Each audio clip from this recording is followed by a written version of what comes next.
Hello and welcome to another episode of the Wisdom of Friends podcast. Thank you for tuning in. If this is your first time listening, then thanks for coming. This is a podcast where you get to learn more about your friends and community, their wisdom, their trials and tribulations, timeless insights, and their secrets. Now, let's get into the show. Please welcome your host, Cal Arras.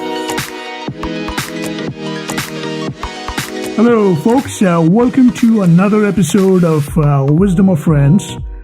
I'm your host, Cal Arras, and I'm really excited and delighted to be introducing you to a very dear friend of mine.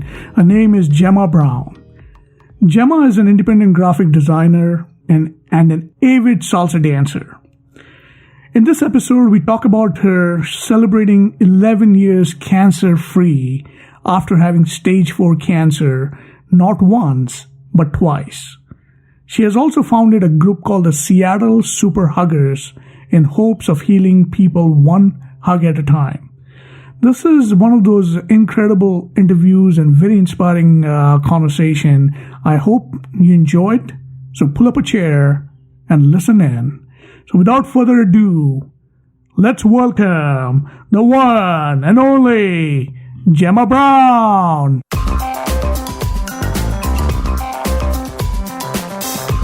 Hello, good evening, Jemma. Welcome to the Wisdom of Friends show. I'm really glad and delighted that you took some time to be on this program.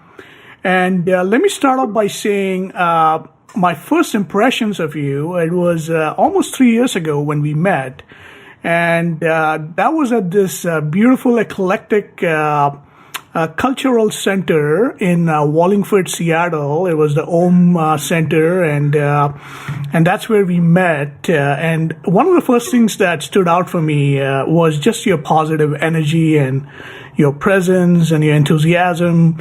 And as I got to know you better and learned about your spiritual practice and your incredible journey of your fight against cancer and how you really came out of that with such so much strength, and you've been like a role model for the community. That was so inspiring, and I knew that yours is a story that our audience would like to hear, and so I wanted to have you on the show. And so thank you for taking the time to be on the show, and welcome. Thank you. I appreciate it. Great. So, Jemma, one of the ways that we kick off our show is by asking our guest is, what is your favorite quote or philosophy that you live by, and how have you applied it to your life? Well, that's a really easy one, and it's very simple, and it's that very old quote, do unto others as you would have them do unto you. So no matter what circumstance I'm in, I really try to live by that. You know, I mean, even if I'm in a bad mood or somebody is just not living up to my expectations, we all deserve to be treated with kindness. I would want to be treated with kindness. You know, whether I'm in a good space or a bad space or struggling or positive, you know, so I think that's the philosophy I really do try to live by. Now, that's so great. And I think it's definitely a platinum rule, that do unto others what you want them to do unto you, and that's so great. Now, looking at your bio, Jemma, I know that you're an independent graphic designer, and you also are an avid salsa dancer and a health nut. And I want to get to that here in a bit, but what I'm curious about here is how did this journey regarding graphic design begin for you? Is that something that you always knew you wanted to do, or how did that come about for you? Well, to be totally honest, it was something I wanted to do, but it was sort of an accident. I grew up in New York City, and the high school that was my local school, like the public school, like if everybody just went because it's in the neighborhood, it was overcrowded and there was a lot of fighting going on. It just wasn't a great school. And there were several schools in the city that were vocational schools that were also public schools. So I took a test. I had to go and take a drawing test for the High School of Art and Design. And I got accepted, and I just dove in. I felt so lucky to be there and have that great experience. And we just did art almost all day. So that was what started my career. And then I got an internship at a design studio in the city for after school and in summertime. And then from then, I went on to the Portfolio Center in Atlanta. And after that, I started my career. So I've been doing it ever since high school. Great. That's so awesome. So is there anything specific about this profession that calls to you, that speaks to you? Because one of the questions that we often get from our audience is, how do we identify our purpose in life, or how do we identify our passion or a profession in life? And so what would you say for somebody who is out there looking to find out what their passion is, what their purpose is? Is there anything that comes to mind for you that kind of you knew that this was it, that you always wanted to do? I'm not sure that I can say that was it that I always wanted to do, but I enjoyed it a lot. I'm very creative and visual, and I'm also kind of a closet writer. My father was a writer, and he probably had me playing Scrabble since I could talk or something. So anyway, I really love words, and I love visuals and coming up with things that touch people in a good way. And I think lately, the last maybe, I don't know how many, probably since I had the cancer, I've really decided my passion is around health and well-being. So I'm always on the lookout for clients that promote health and well-being. I'm much more happy these days doing graphics and design and advertising for those kind of companies rather than just, a lot of the high tech. And I'm here in the Silicon Valley. I'm surrounded by all kinds of high tech companies, but I'm really, really wanting to, be doing what's my passion a little bit more. Now that's such a thank you for sharing that, and that's such an amazing insight here, because one of the books that I've read a long time ago was by Jim Collins called Good to Great, and in that book he talks about the three circles, or the three questions that an organization or an individual can ask themselves to identify their core competency, or the zone of genius, if you will. And the first question is, what are your strengths? What is it that you really enjoy doing, and what are your skill sets? And then the second question is, what are you passionate about? And then the third question is, what's your economic engine? And so combining those three questions is where you can start looking at identifying your zone of genius. And it seems like you've combined your love for graphic designing, and then health, and also being in the right place. As you said, Silicon Valley. I mean, that's such a hub for high-tech companies. So that's so great. I know that you also founded a group while in Seattle called the Seattle Super Huggers in hopes of healing people one hug at a time. Could you share a little bit about that? Sure. I've been part of the Fremont Arts Council. I was part of that group for 15 years and helped put on all kinds of large-scale community events, including the Salsa Parade that happens every June. And I always came up with some wacky idea of a float or this or that. And after I had spent some time in the hospital in 2006, I just really saw that so many people, older people, they're just there by themselves, and they didn't have very many visitors, whereas my friends were just like coming nonstop to the hospital. So I was so fortunate.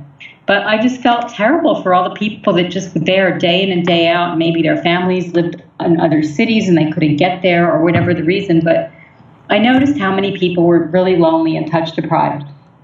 So when the parade came around, I talked to a couple of friends and said, let's be, free hugs, but I want to have outfits because we'll look more believable and approachable. So we had red capes that we decorated with white hearts, and I made this huge banner that spread across the street with red fabric with white hearts. We had superhero outfits, and we would approach the crowd and just say, who wants a hug? Anyway, the first year I thought maybe I'll have a few people. We ended up with 48 people, including a guy in a wheelchair. I don't know where he came from. He was somebody's friend, and he had an outfit on. Wow. So we were a big hit. Everybody loved it. And the second year, I got approached by so many more people. We had 78 people the second year. We built a float. There was people with signs saying, hug me, so they knew we were coming. Anyway, it was great. And they are still going, even though I left Seattle a couple of years ago. That group is still going. That is so great. That is so great. Aside from that, I would love to dress up on Valentine's Day, and I would go to the nursing homes and hug the people and bring cookies. And some of my friends would make cookies, and I'd bring them.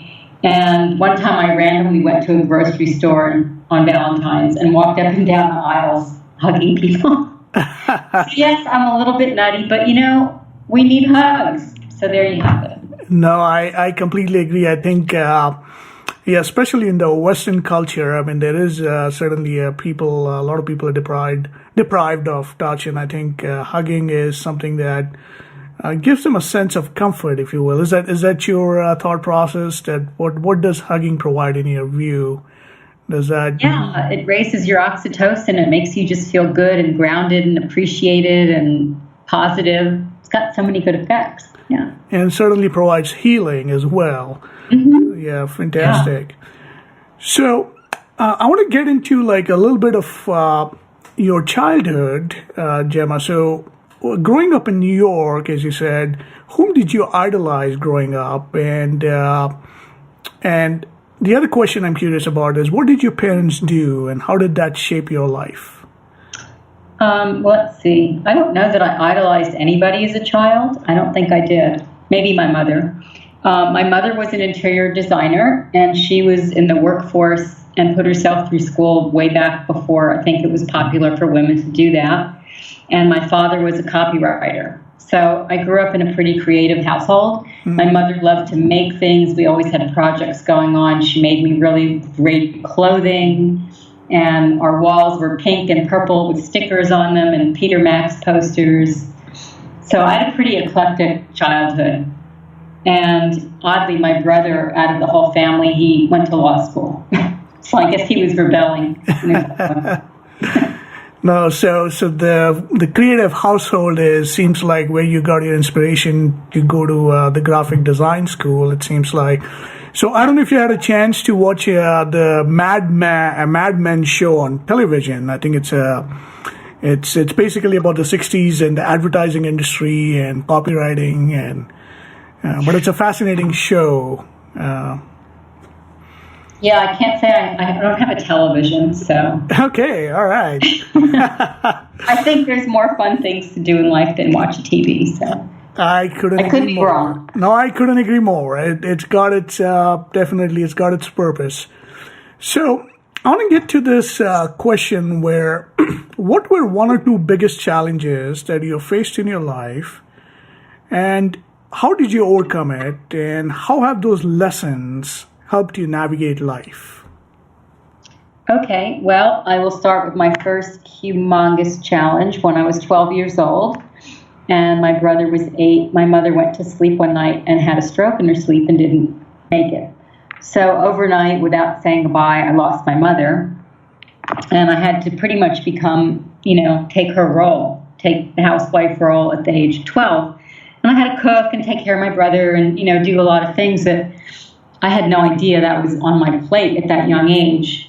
While all my other friends were out playing handball or frisbee in the park, I was, trying to figure out how to take care of a household.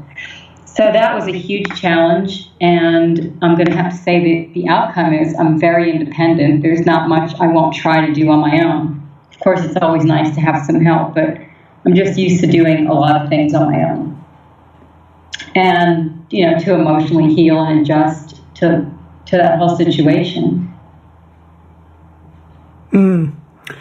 No, so that must have been quite a challenging journey for a 12-year-old to really take on household responsibilities when watching all your friends play frisbee and having a good time, and you really shouldering the responsibility of the family. So that definitely must have provided you with a sense of responsibility and skill set that I'm sure has aided you as you continued your journey through your career and life. So I wanted to get into your challenge with cancer, and but before I do that, I wanted to ask you about your hobbies and interests besides salsa dancing? I know you've been salsa dancing for many years now, and what I'm curious about, Gemma, is how did the love of salsa dancing come about for you? Is that something that you knew you wanted to salsa dance, or did you go take classes, or how did that happen for you?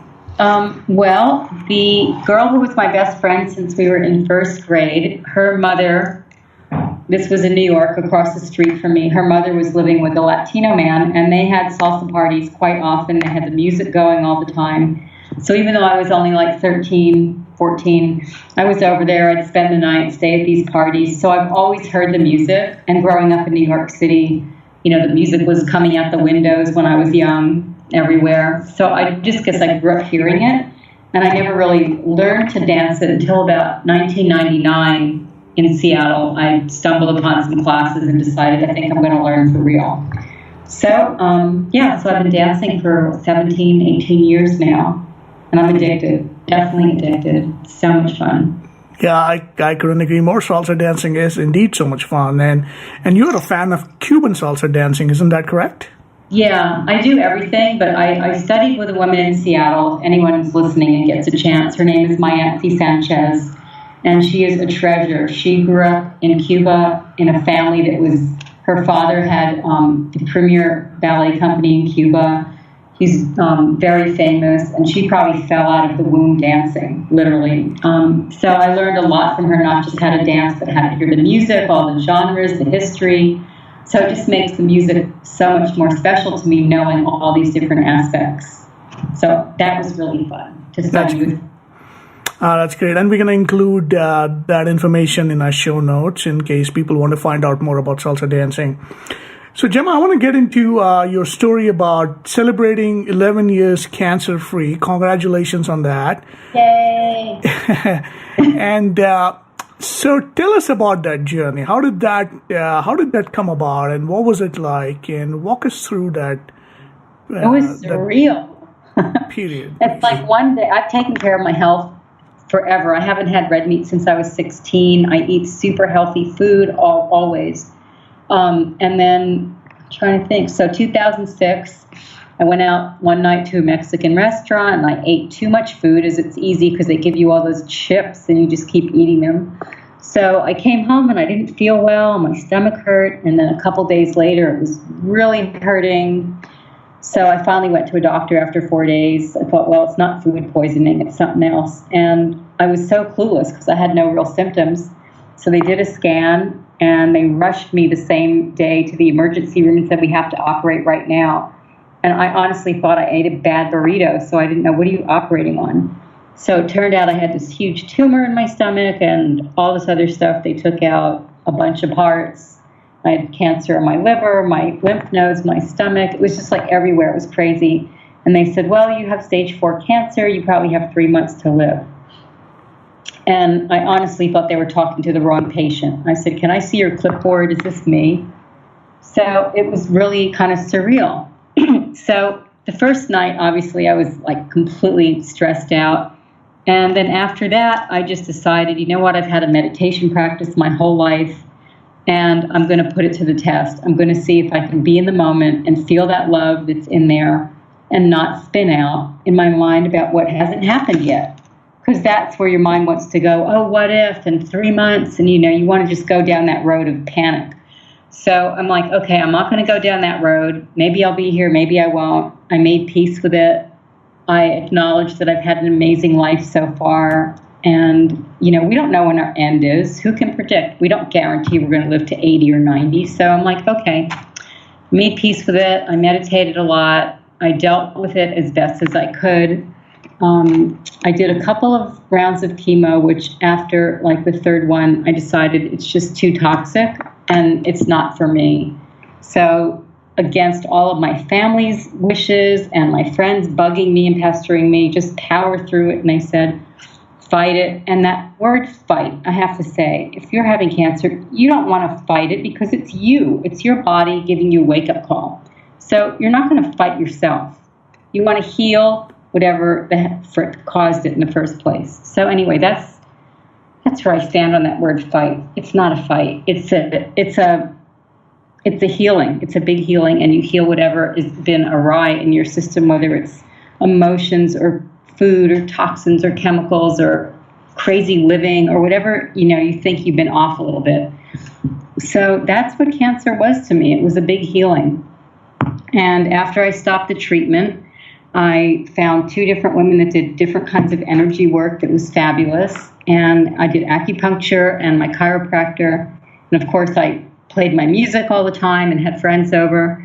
So it was a long, hard journey. It took a long time, but I've been well now, 11 years.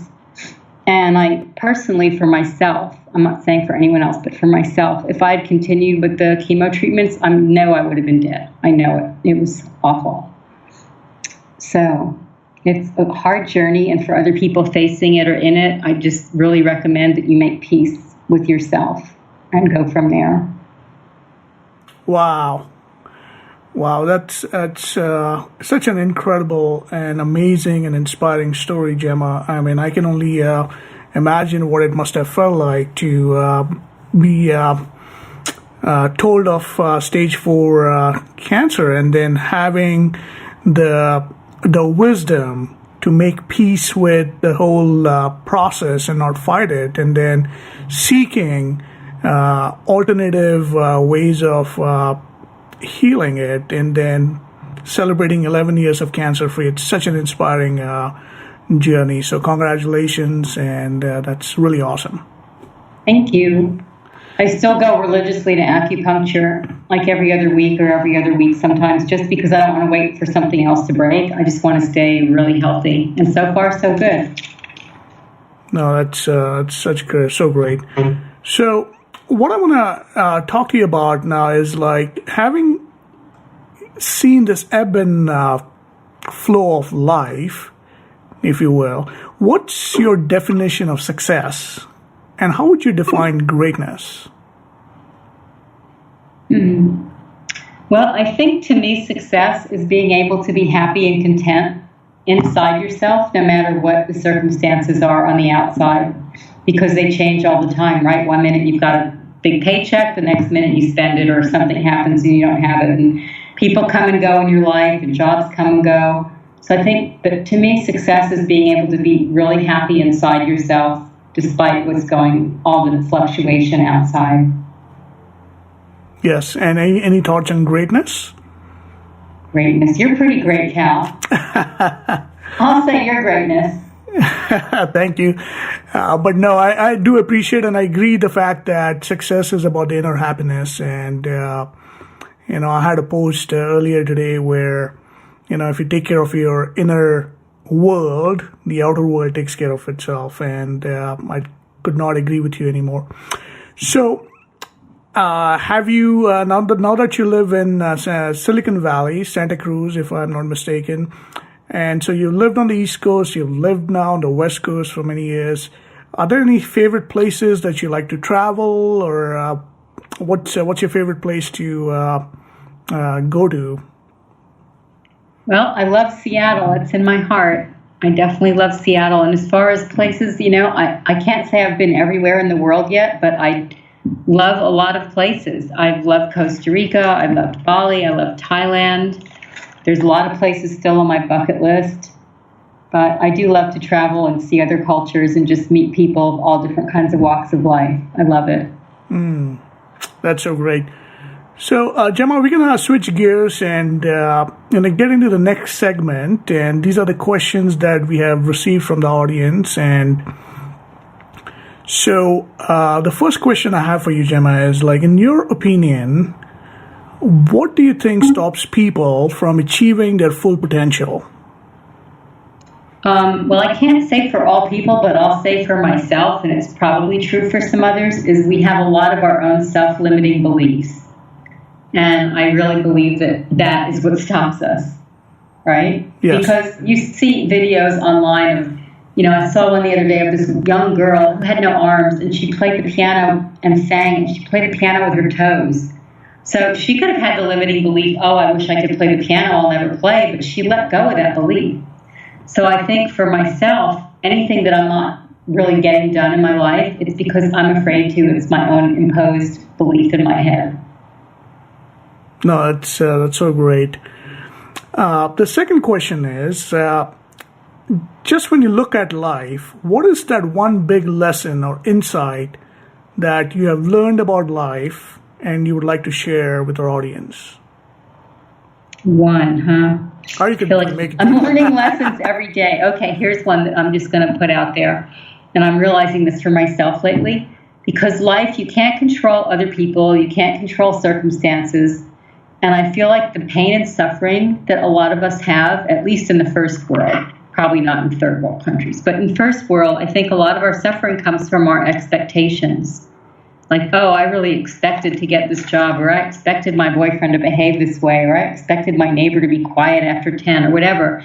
And I just feel like our suffering comes from having our expectations not met, not always from the circumstance itself. And I think we place so much onto the expectation. And when we get disappointed, it's so painful. So I don't know, that's a lesson for myself, is to not really place so much value on all these expectations. You can want something. Yeah, I could want my boyfriend to behave nicely, but it doesn't mean he's going to all the time. So, right? So that's just a big lesson for me, is about expectations.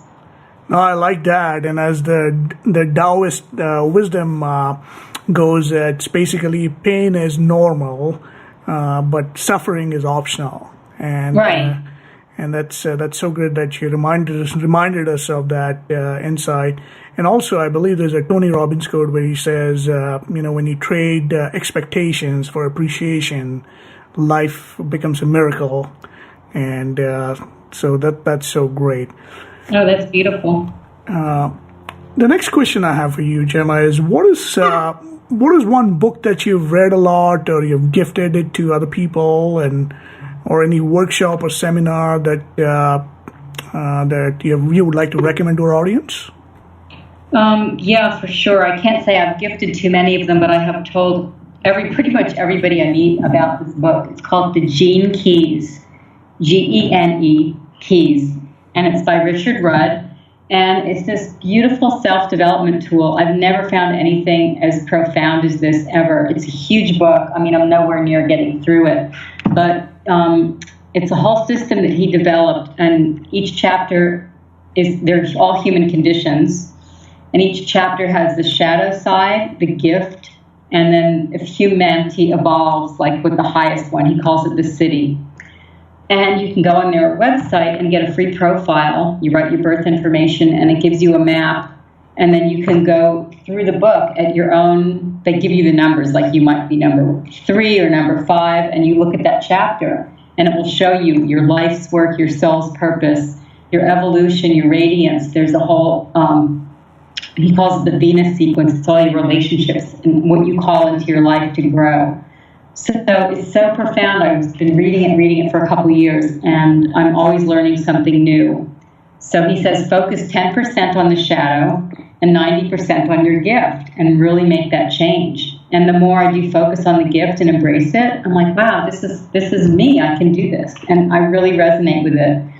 And pretty much anyone else that I know that's read this book or, looked through it, they're deeply touched. Great, and we'll include that in the show notes for our audience, and definitely I'll put it on my reading list as well. Sounds like a fascinating book. It's amazing. You'll learn so much about yourself that you might have had in the back of your mind, or maybe not really embraced it, but it's pretty profound. No, and I like what you just said, where focus on your gifts and not on the shadow side. Because we as human beings all have our shadows, and what we focus on expands, as they say. And I think that's such a amazing piece of insight right there to take away. One other question for you, Jemma, is let's consider like we had a time machine, and it was a hypothetical situation here, and if you could go back in time and talk to your young self, your 20-year-old self, what advice would you give her? I think to not be scared to do anything that I wanted to do in this world, and not be held back by my own limiting beliefs, especially ones that were instilled to me by my father or other ancestors. just to really wipe the slate clean and just do what makes me feel happy. I like that. It's about getting rid of the programming and then having a clean slate and building something amazing out of it. So right, yeah, because my father would have said, "Oh, don't do this or don't do that, and you need to do this," and I'm like, "Really? Why? Because you say so?" If I was born in another culture, I'd have a different set of expectations and suggestions or whatever you want to call it, limitations. So I just feel like, for my 20-year-old self, it's like, go for it. Just go for it. Yeah, and again, it's about focusing on the gifts and not the shadow side. I think that's really I can kind of like sense a through line here from a conversation. It's about the gift and not the shadow, and it's about not focusing on the suffering but appreciation of the gifts. So that's so great. So Jemma, we're going to move into change gears and move into our next section, and this is called the rapid fire round. And in this section, I'm going to ask you a bunch of questions, and it's the first response that comes to your mind. It's really a fun section. Don't have to think too much. But if you choose to elaborate on it, feel free to do so. But again, it's a rapid fire round. Okay. So are you ready, Jemma? I guess so. Okay, the first question for you is, what rock star has impressed you? Oh, let's see, Bruce Springsteen. I don't have to think hard about that one. He's right there for the people. His heart's on his sleeve, and he's real. Yeah, born in the USA. I like that. The second question I have for you is, whose brain would you like to pick? Yours. Seriously. I'm not sure you're going to find anything in there, but you're definitely welcome to do that. The third question is, if you could be successful in another profession, which would you choose? Well, I would love to be a holistic doctor of sorts, a naturopath or an acupuncturist, somebody that will help people get well with their own body without, drugs and crazy things. But anyway, natural healing, I would love it. Yeah, your interest and your fascination for health, and I can see why that would be of interest to you. The next question is, what color describes you best? What color? Mm-hmm. I don't know. I'm pretty white. Well, I have a suntan. Okay. All right. The next question is, do you believe in magic? Yes. And if God exists, can she be trusted? He, she. Well, God is inside of us. It's an energy, and if it can't be trusted, we're in trouble. That's all I can say. So, we're here. So I think because we get up every day that we can trust it. Excellent. And if you could ask God one question, what would that be? Why is Donald Trump our president? And then the final question I have for you is, if you could have any message of your choice on a billboard, what would that be? Probably kind of along the lines of my philosophy, like be kind to others, be nice, play nice, something like that. Excellent. And now we're moving on to a wrap-up section, Jemma, and the one question I have for you here is, what is your current personal passion project, and what are you looking forward to in the next 6 months to a year? Well, right now, I'm really trying to figure out how I can be of more support to people that are struggling with cancer or that just got diagnosed or they're in the middle of it. And I'd really like to be able to reach out and help more people that are going through that. They don't need to just only have the doctor's office pumping them full of chemicals and drugs. I think people need to understand there are options and explore them. So if I can be of support and help people research and help people find alternative suggestions or doctors that practice holistic integrated health, I'm all for that. So that's what I'm really wanting to work on right now for the next few months. I'm going to see if I can get some support groups going. Maybe I don't really want to do it online personally. I'd rather do in person because when you're sick, you can't hardly sit up. You don't want to look at a computer screen. You don't want to type. You need human contact. That's a huge part of the healing. So that's kind of my goal right now, is to figure out how to form some groups and where to hold those meetings and who can come and how do I, get people to take care of their own health and heal naturally. That's so great, so inspiring. Is there anything that I have not asked that you would like to share with our audience? No, I really can't think of it unless, you want to help spread the word and pass my name out to anybody, like if Aunt so-and-so and Uncle so-and-so has cancer and they're struggling. I'm happy just to be a friend and an ear and to just give encouragement, like you can get through it. It's not necessarily a death sentence. And at the same time, we don't know each person's contract with the Creator. Maybe some of us are supposed to be here for a short time. Maybe some of us are supposed to be here for a long life. So, you can't step on the toes of that. But, we do have choices how to take care of our own health. Some people might need a little chemo or a little radiation. God forbid, it's disgusting. But, every individual is a complete different scenario. So I wouldn't want to just put a blanket idea. But there is a lot we can do for ourselves, for sure. That's so great. So how can people reach you? Is there a website that they can get in touch with you? Or? Yeah, I have my design website, which is www.workingart.biz, B-I-Z. And, you're welcome to look at my design portfolio, send work my way, which would be awesome.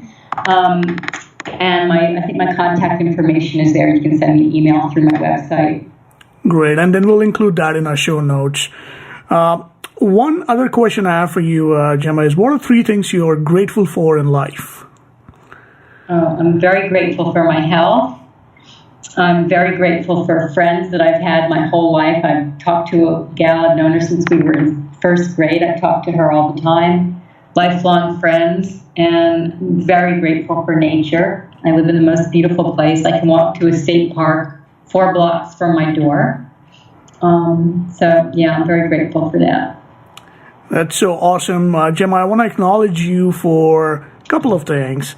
One, that having that positive energy and the enthusiasm with how you navigate life and really being a beacon of light for a lot of people out there in the community. And the fact that you really teach us how to have fun in life with your salsa dancing and your laughter and joy. And what an incredible inner strength that you have. I mean, celebrating 11 years cancer-free and not just once, but twice. I mean, that is such a incredible, inspirational journey that you've led. And the fact that you're helping others in dealing with similar situations and looking to start a group to help others. It's so awesome that, it's really, I just want to thank you for just being you and being such a positive difference in the community. Oh, thank you so much, Val. Thanks for taking the time to chat. My pleasure, and we'll certainly include all your site and information and the books that Jemma's recommended on the show. And one final question, and this is how we wrap all our interviews, is why do you think people should listen to Wisdom of Friends? Oh, because it's a great opportunity to get wisdom, to learn from other people that have been through experiences that you might not have been, or you might never been. But, I think we all have a different experience, and what a great way to learn about things. Awesome.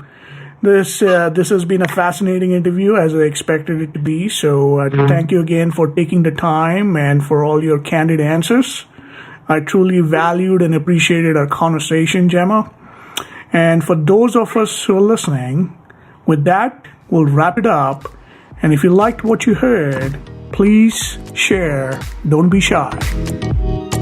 Thanks for listening to the Wisdom of Friends show with Cal Arras. If you like what you just heard, we hope you'll pass along our web address, theglobalcontribution.com. To your friends and colleagues, be sure to check out our archive section on our website for previous episodes. This has been a Seven Symphonies production. Join us next time for another edition of the Wisdom of Friends.